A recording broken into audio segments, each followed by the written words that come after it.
lại là tôi đây. Ngày hôm nay tôi sẽ hướng dẫn cho các bạn cách giải mà câu đố mà Stockfish không giải được.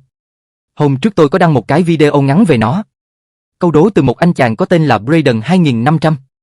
Lý do tôi làm video dài này tại vì câu đố này thật sự rất phức tạp, đôi khi có nhiều chỗ anh em sẽ không hiểu và thắc mắc, nếu có sai sót gì thì anh em thông cảm. Anh em có thể tự phân tích bằng Stockfish thông qua đáp án như trong video. Hôm nay tôi sẽ hướng dẫn anh em cách để giải câu đố này. Hệ thống Stockfish nó không thể nào mà giải được, lý do đó là lỗ hổng trong thuật toán. Theo tôi hiểu thì Stockfish hoạt động dựa trên thuật toán đó là phân tích, lọc ra những nước đi tối ưu nhất, loại bỏ những nước đi không hiệu quả. Nó chỉ có khả năng nhận diện nước đi tốt nhất, nước đi hay nhất. Nhưng Stockfish vẫn chưa đủ mạnh để nhận diện được tất cả các nước đi thiên tài ở mọi ván đấu, đôi khi vẫn xảy ra lỗi. Stockfish chỉ mạnh ở khả năng nhận diện chứ không đủ khả năng tự tìm ra nước đi thiên tài. Cho nên trong video, nếu không đi nước đi thiên tài thì nó không tìm ra được, nhưng khi vừa đi nước đi thiên tài thì hệ thống lập tức phân tích lợi thế chiến thắng 100% dành cho trắng. Nó cũng là máy móc thôi, hoạt động theo lập trình chứ không tư duy, sáng tạo như con người. Chứ bảo Stockfish học 7 khai cuộc đi thì máy nó có hiểu gì đâu. Ok, chúng ta sẽ bắt đầu vào phân tích, thì như bữa tôi làm video ngắn, có một tài khoản đã bình luận và tôi đã thử đáp án và kết quả rất bất ngờ. Không biết anh bạn kiếm ra đâu ra đáp án quá bá đạo như này, nếu không phải do thông tin trên mạng mà ông giải được thì thực sự anh bạn quá bá đạo. Trình độ của bạn ngang ngửa đại kiện tướng rồi, đánh cờ hơn cả máy luôn rồi. Không vòng vo nữa, tôi vào luôn đây. Tôi sẽ hướng dẫn anh em cách để giải câu đố này. Đầu tiên anh em sẽ đưa hậu lên C8. Tại sao lại phải đưa hậu lên C8? Tại vì khi hậu C8 sẽ kiểm soát các ô quan trọng, đặc biệt là ô C6, D7, E6, ngăn hậu đen kiểm soát các ô quan trọng này để chiếu vua trắng. Rồi tiếp theo, vua đen sẽ qua ô G8, lý do đó là né tượng trắng lên E7 chiếu, hậu đen bị ghim không ăn lại được, vua đen chỉ có nước duy nhất đó là G8. Hậu trắng ăn hậu đen chiếu hết, giành thắng lợi cho trắng. Trong trường hợp mã đen lên ô C7 bảo vệ hậu đen, thay vì ăn hậu đen thì trắng cứ lên tượng E7 chiếu như phân tích, vua đen qua D8, hậu đen bị ghim không thể ăn lại. Chúng ta sẽ không lấy hậu trắng ăn hậu đen, mà sẽ lấy tốt trắng ăn tốt đen F7 chiếu buộc vua đen qua ô H8. Lúc này hậu đen tức đến nổ tung nhưng không ăn lại được vì bị ghim. Lúc này ta sẽ có phương án đó là lấy tốt ăn hậu rồi phong hậu chiếu, thậm chí phong xe cũng đủ thắng, mã đen ăn lại, hậu trắng ăn mã đen chiếu hết. Quay trở lại nội dung, nước tiếp theo sẽ là tượng trắng C7. Tác dụng của nước đi này đó là chuẩn bị trước một nước, để rõ hơn tôi sẽ phân tích ngay sau đó. Việc đi tượng này mở đường thí hậu trắng. Tới đây anh em sẽ thắc mắc thí hậu cơ á. Đang thất thế mà còn thí hậu, nhưng đây là thí hậu thay tiền. Nước đi này ép đen phải đổi hậu. Ví dụ nếu như hậu đen không ăn hậu trắng mà nhảy mã lên ô C7. Thay vì chúng ta sẽ lấy hậu trắng ăn hậu đen, thì chúng ta sẽ lấy tốt trắng ăn tốt F7.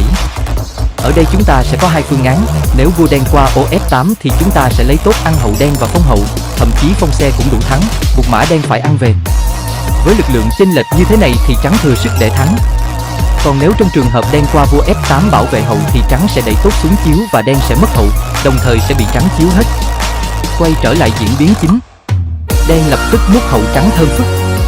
Sau đó tốt trắng sẽ ăn tốt đen ở F7 chiếu vua đen. Đen có hai nước đó là vua F8 hoặc H8. Nếu vua đen đi đến ô F8 thì tượng trắng phi lên ô G6 chiếu hết, nên nước tốt nhất cho đen đó là ô H8. Khi vua đen qua ô H8 thì tượng trắng di chuyển xuống ô E5, nước đi trước của tượng là C7 chính là nước đi chuẩn bị trước cho nước đi E5 này. Tượng lúc này đóng vai trò đó là trở thành cây xiên que nút sau lưng vua trắng, chuẩn bị xiên vua đen ngay khi vua trắng di chuyển. Vua đen bị mắc kẹt góc bàn cờ nên không di chuyển được. Lúc này đen chỉ có nước đi tốt nhất mà Stockfish phân tích được đó là hậu đen C5. Hậu C5 sẽ kèm chân quân tượng trắng. Nếu vua trắng di chuyển ví dụ như sang ô E6 thì ngay lập tức đen sẽ phế hậu ăn tượng, buộc vua trắng ăn lại. Đen sẽ lên vua D7 để làm thịt em tốt thơm phức. Nếu vua trắng lên ô E6 bảo vệ thì đen chỉ đơn giản đó là lùi vua về ô F8 chặn tốt. Đen chỉ việc đẩy tốt xuống phong thêm một em xe thôi cũng đủ thắng, trắng sẽ hết cứu. Quay trở lại, để đối phó với nước đi này, trắng sẽ phi tượng xuống B2, mục đích đó là né hậu và chuẩn bị để tượng xiên vua đen. Còn tại sao không phi xuống A8? Tại vì đen sẽ đẩy tốt xuống tấn công tượng, tượng chỉ có thể di chuyển 2 ô B2 và A1. Mã đen C7, mục đích là nhốt vua trắng lại, vì nếu vua trắng di chuyển thì mở đường cho tượng trắng chiếu hết. Tượng trắng B1, đen không thể di chuyển mã hay hậu được vì mã và hậu đang có nhiệm vụ nhốt vua trắng. Ví dụ nếu di chuyển mã thì sẽ mở đường cho vua trắng thoát, đồng thời sẽ mở đường cho tượng chiếu vua đen. Mã cản chiếu thì trắng sẽ phế tượng ăn mã đen, hậu ăn lại thì tốt trắng phong hậu chiếu hết. Đen không thể di chuyển tốt đen ở cột H được, vì sẽ mở đường cho vua trắng thoát và kết cục bi thảm cho đen.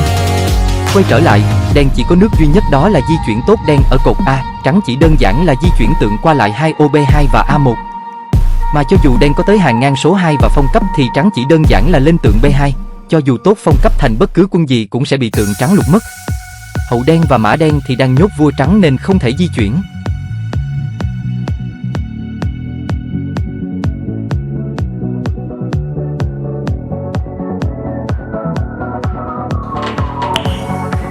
Tới đây đen không còn khả năng chống đỡ, nên Stockfish phân tích để kéo dài nỗi đau của đen đó là phế hậu.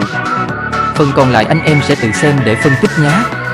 Cảm ơn anh em đã xem đến đây, tạm biệt và chúc các bạn có một ngày mới tốt lành. Nếu video hay các bạn cho tôi xin một like, một đăng ký và chia sẻ video cho mọi người và bình luận ở dưới video nhé. Tạm biệt.